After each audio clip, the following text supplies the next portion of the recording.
Hey everyone, this is just going to be a short video on some print materials that I picked up that you might be interested in seeing. I bought this from eBay. I just really I looked at several bookstores around where we live, and one store had quite a bit of military manuals in stock, but they didn't quite have this one I was looking for. It's very specific, but anyway, I went to eBay, picked this up. It was delivered pretty quickly, and yeah, so basically here's the sleeve that came in, which is packed pretty good. I've already opened it, by the way. So it is a small arms training manual for the Enfield that I purchased. And if you want to see the Enfield videos, I've had a few of those posted already. That's perhaps my favorite gun of all of them I have, and I wanted to get something to go with that, with my collection for that particular period piece. So this is kind of a really cool manual, and this was issued in 1942, which is kind of cool. The manual itself, yeah, looks like it was from a library at one time. I have to actually check the where that library is, but there's the contents.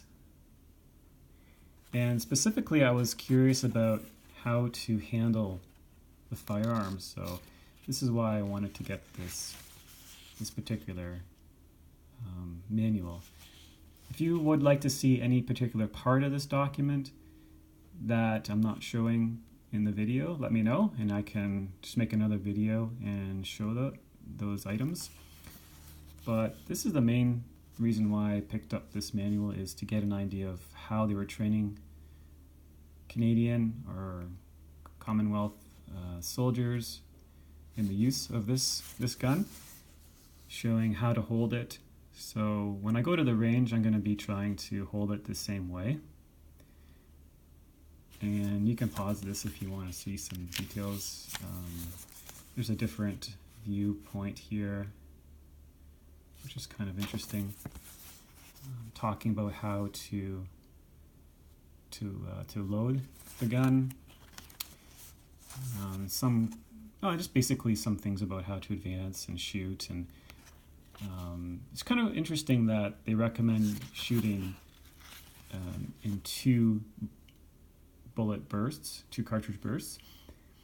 So fire twice, and then fire twice, and fire twice. Because I think that helps with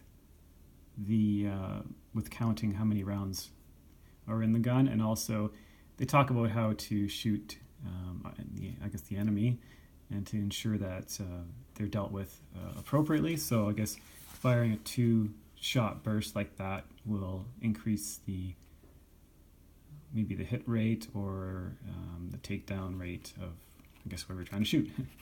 So that's kind of interesting.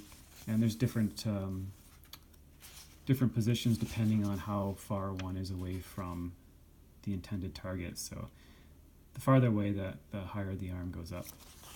And here's some interesting things about how to shoot around trees or over a hill of some sort.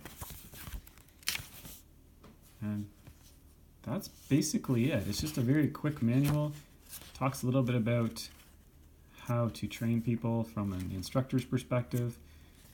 And I just wanted to get an idea of what type of training was going to accompany the gun itself.